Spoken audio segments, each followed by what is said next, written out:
Hello everyone and welcome back to this tutorial series about how to create a 3D game in C++ from scratch. In this 15th video tutorial, we will see how to improve the architecture of our engine.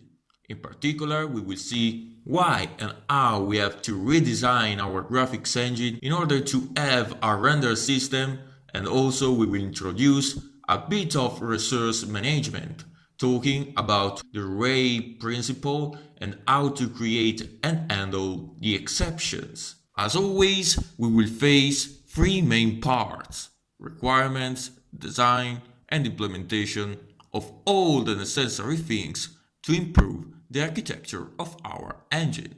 So let's start with the requirements. We need a C++ IDE. Visual Studio is recommended. The target platform is Windows. We also need DirectX 11 SDK. And last but not least, a bit of knowledge of C++ programming language is recommended. Now we can start the design part. Let's start with the redesign of our graphics engine.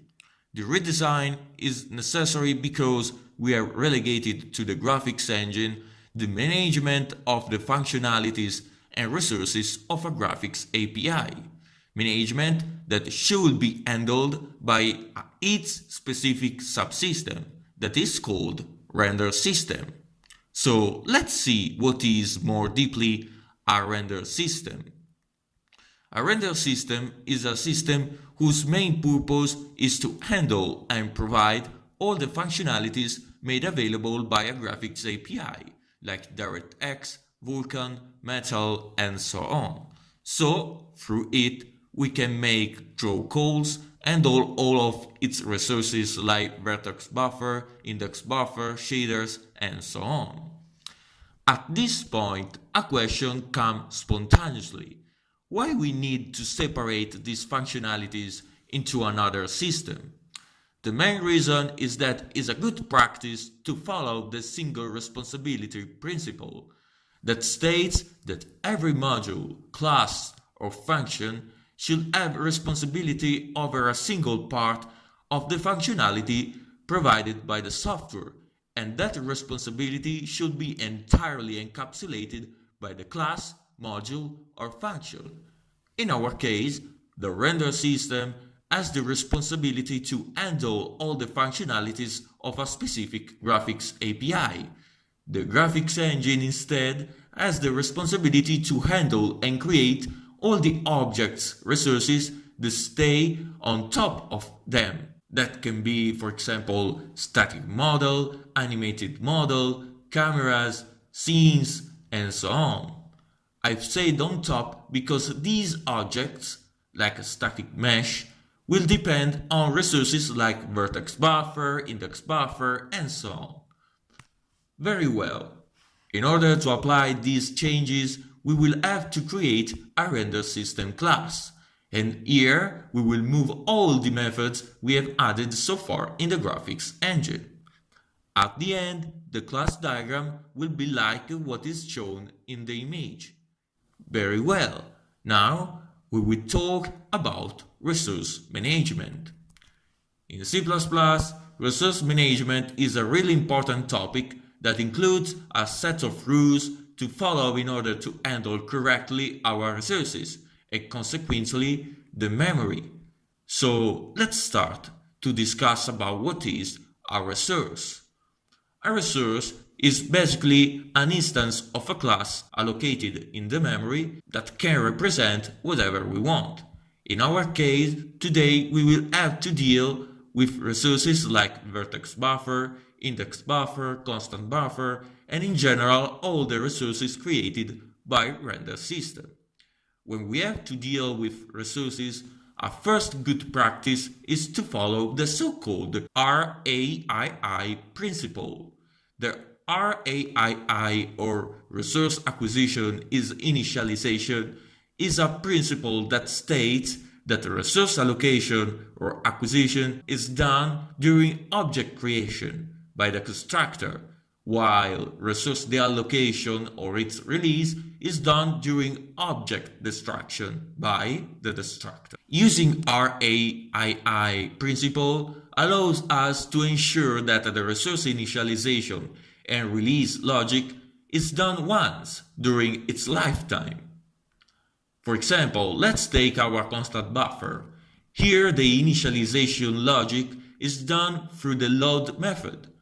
This is a bad practice to follow, because in this way there is not a guarantee that the resource will be initialized correctly by the user that will use it.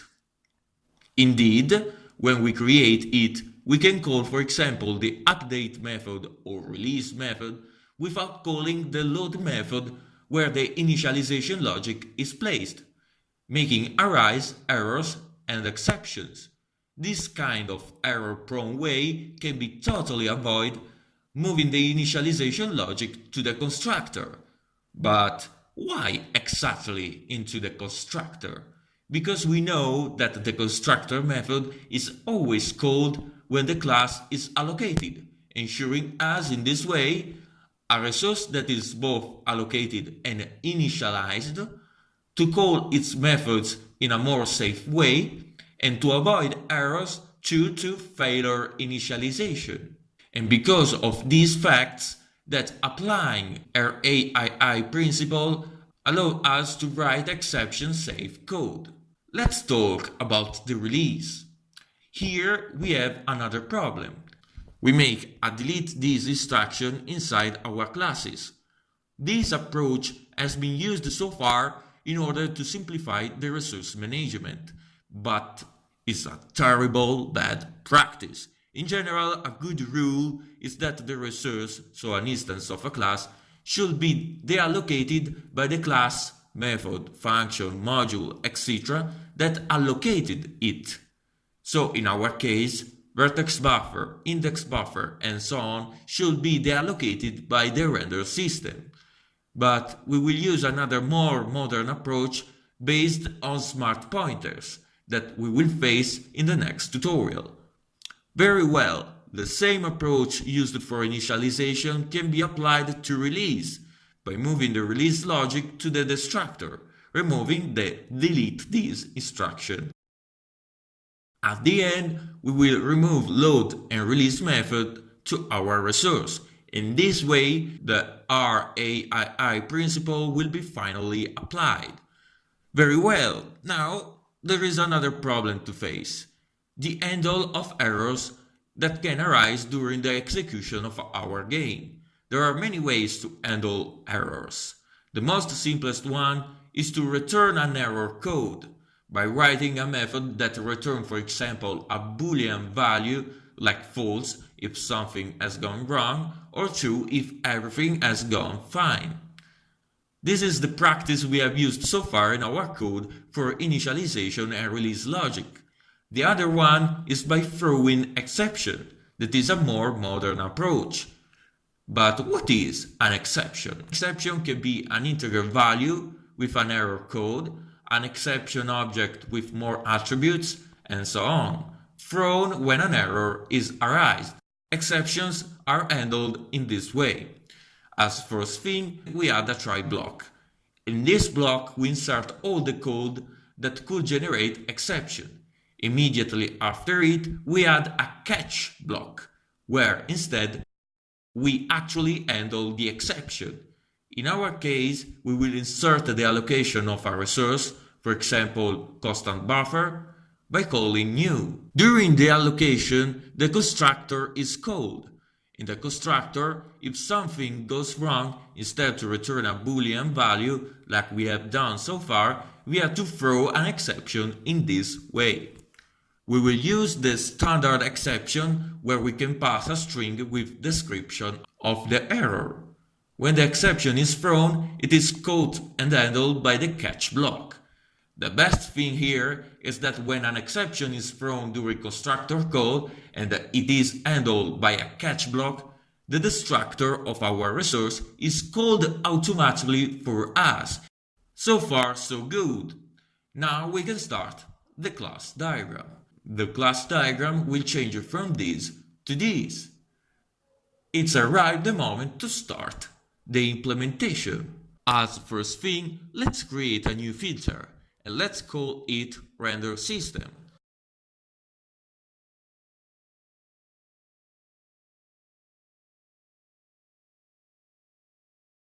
Now we have to drag all the various resources inside the RenderSystem filter.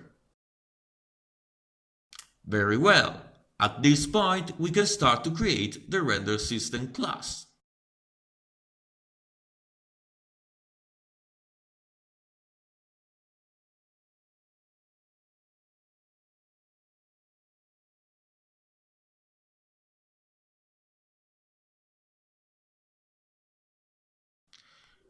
As we have already said in the introduction, we need basically to copy all the things we have done so far in Graphics Engine class into RenderSystem class.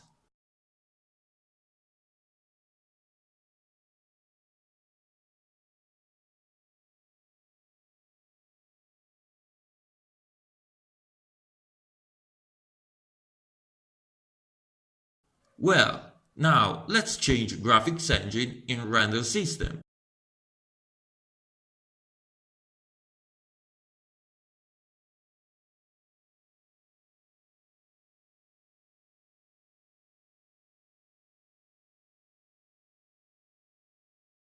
Since RenderSystem is not a singleton, let's delete the getStatic method.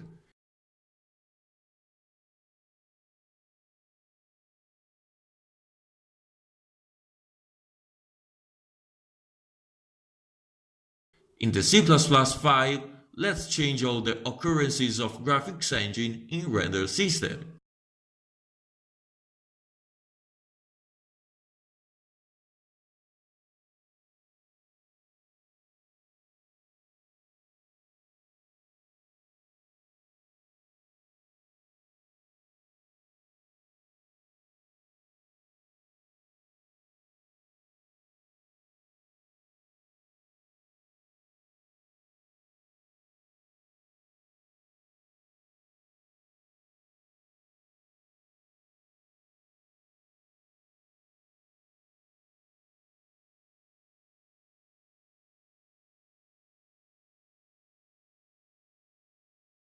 At this point, we have some errors, but we will correct them later.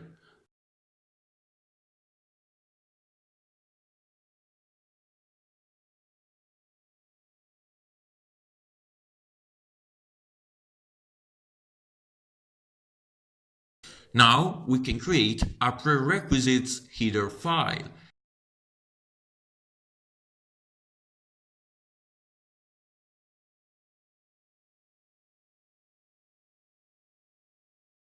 Here we place all the various signatures of our classes that can be used across the code base. Let's copy-paste them from RenderSystem header file.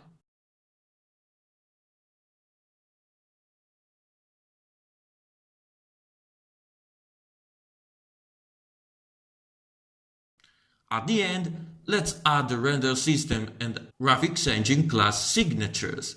Very well.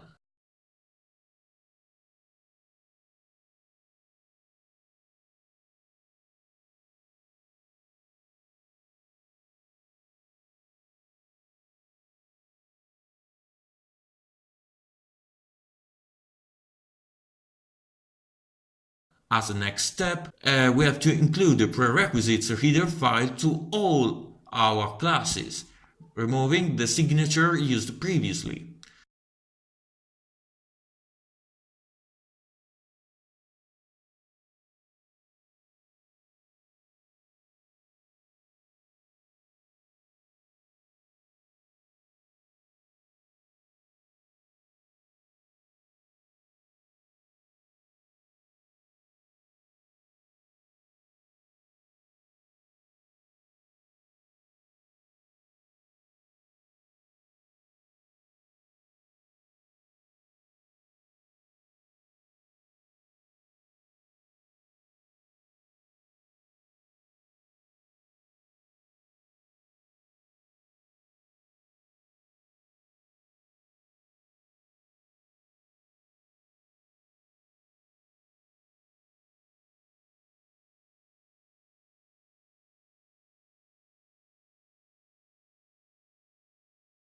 Now, since we have to access to particular attributes of the render system inside the resource like vertex shader, for example, the D3D device, we have to add a reference to the render system in all the resources. As first thing, let's add a render system pointer attribute and let's call it simply system.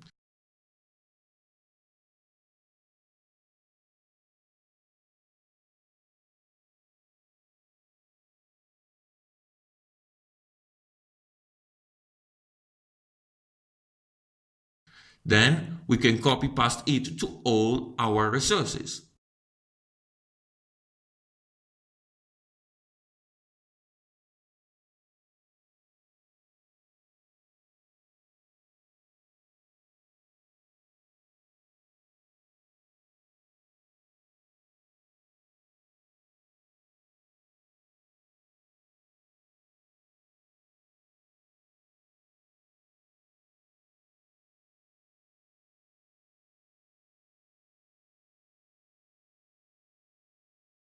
At this point, we have to set this attribute by passing a render system reference through the constructor. Let's do it to all the resources.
So good. Now that system attribute is ready, we can get the access to the D3D device. So let's change get function through graphics engine with a simple system.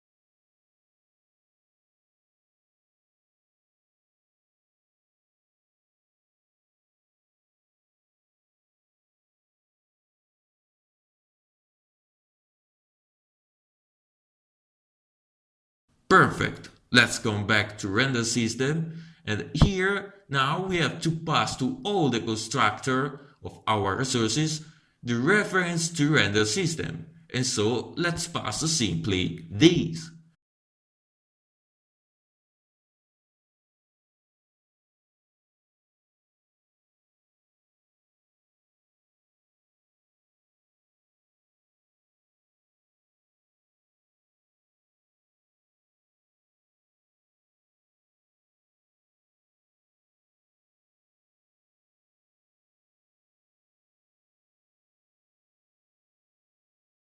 We have these two problems yet. To resolve them, let's go to Vertex Shader class, and here let's change the friend class graphics engine in RenderSystem.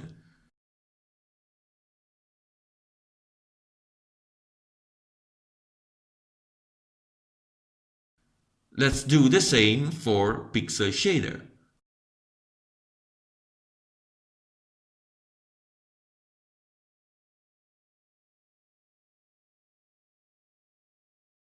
The next thing to do is to deal with graphics engine class. Let's clean it a bit. Let's remove all the methods relative to resources and let's leave the init release and get methods.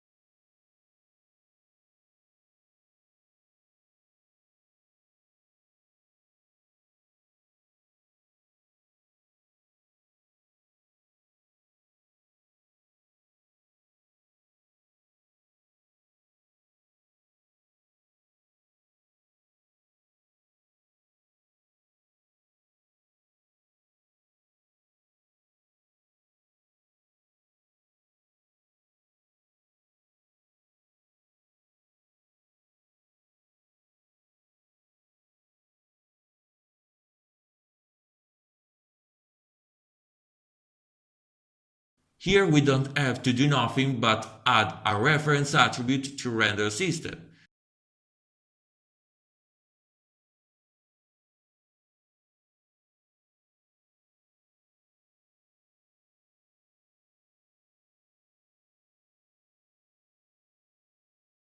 Retrieve it through our getRenderSystem method,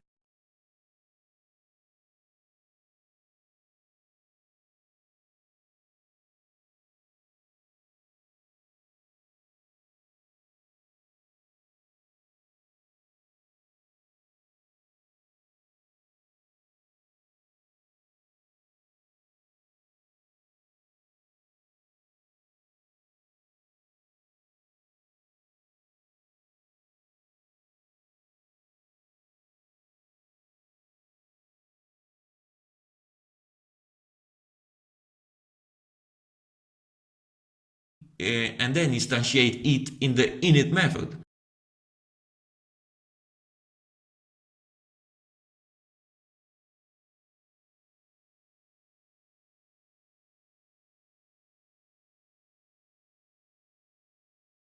And they allocate it in the release method.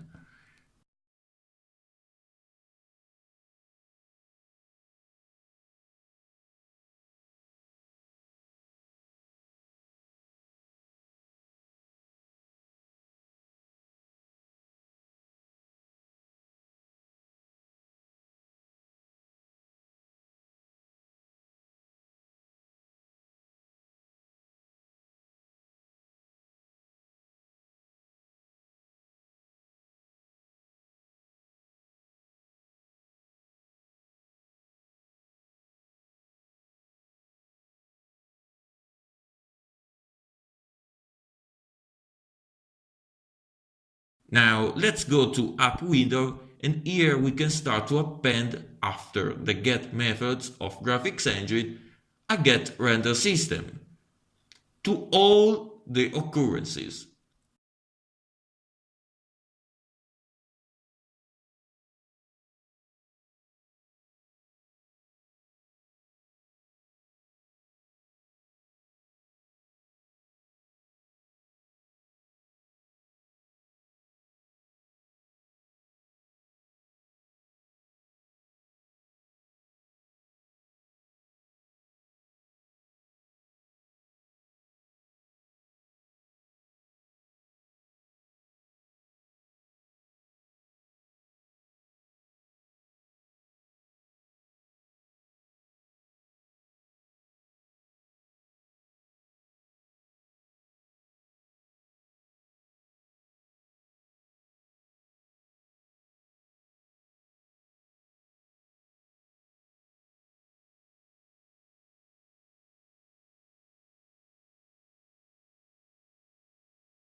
Let's see if it compiles and works. Good, it works.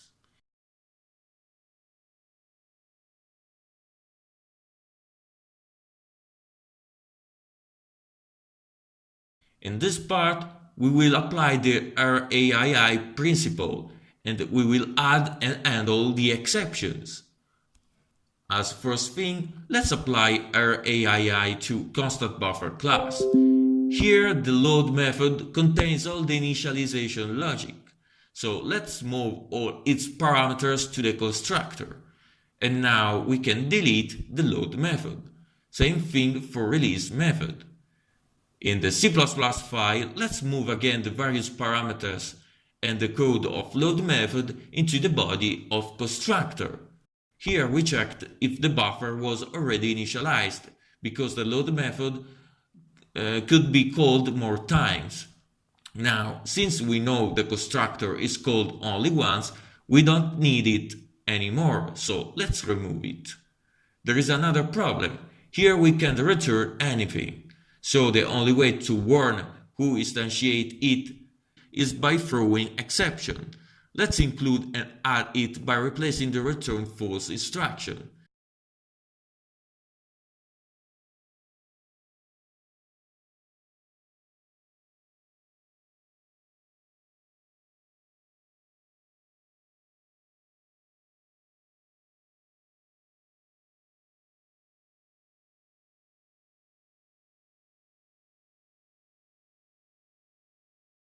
As a description of the exception, we can add simply this string for the moment.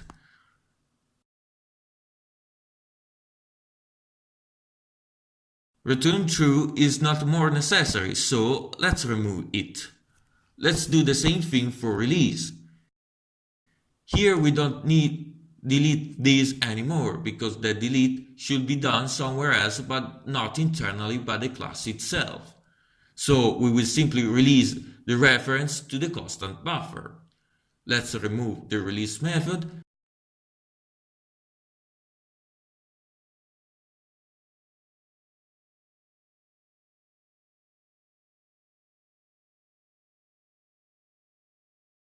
and let's copy the include exception. Now we can pass it to all the C++ file of our resources.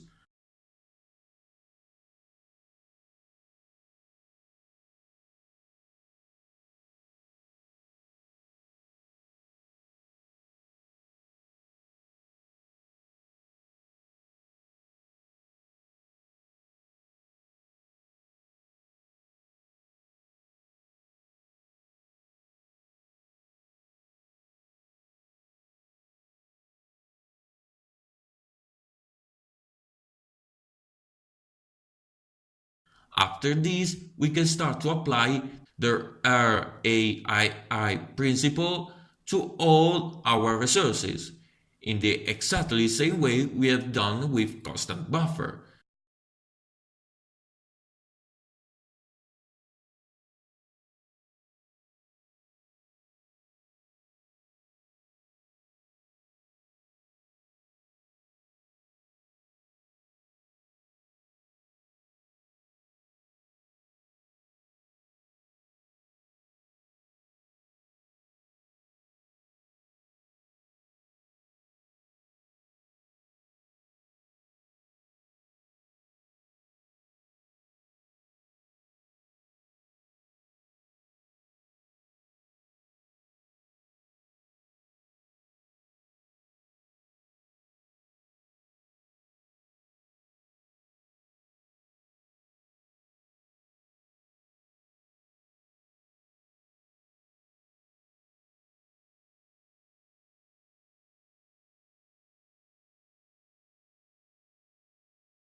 After we have finished, we can start to add the parameters to all the createResources methods that correspond to the parameters added to the constructors of the various resources.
Here, since we don't have a release method anymore, let's directly delete the immediate device context.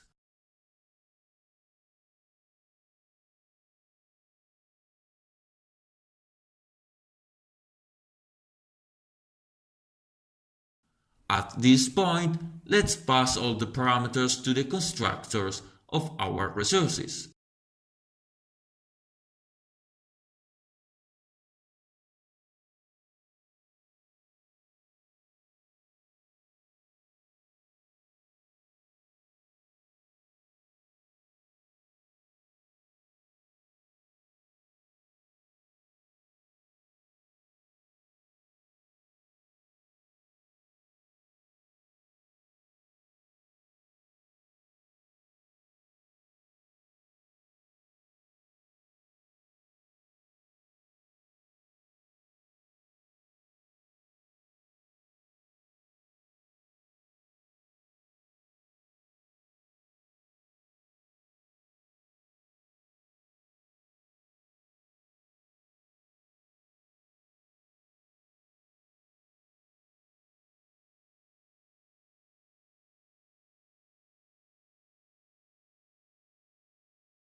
Perfect. As a last thing, let's go to App window and in onCreate method, let's move the parameters passed to load and init methods directly to the various create methods.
Finally, in onDestroy method, let's remove all the occurrences of release methods.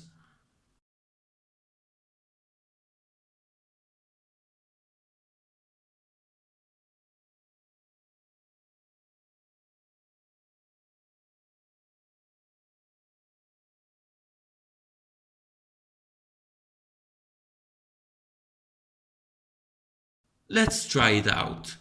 It worked!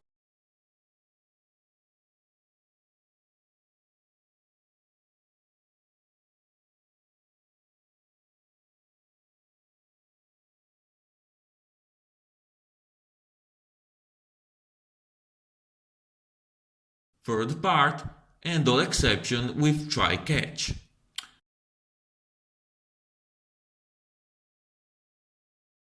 Well, let's start by going to RenderSystem C++ file, and here in the create swap chain method we can start to handle our exceptions.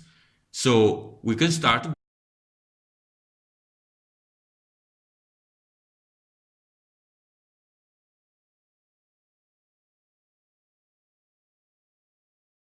by adding the try catch block and a reference to the resources outside the block, initializing it with a null pointer.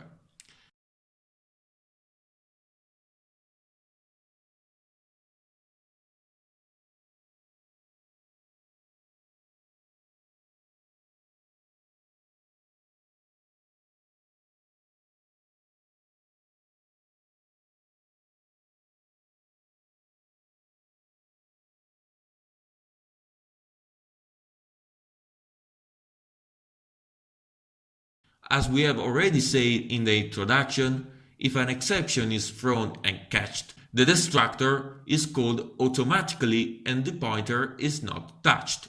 In this way, if something goes wrong, we return a null pointer.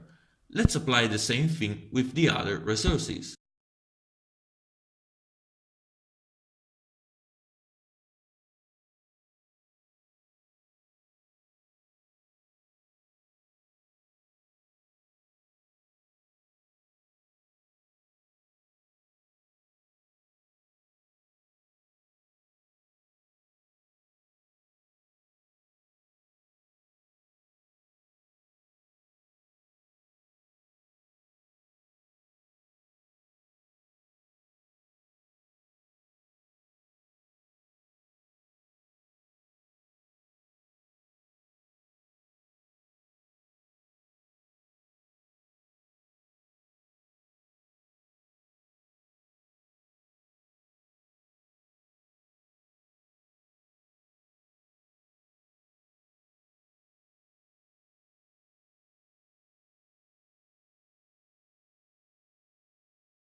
That's all for now, folks.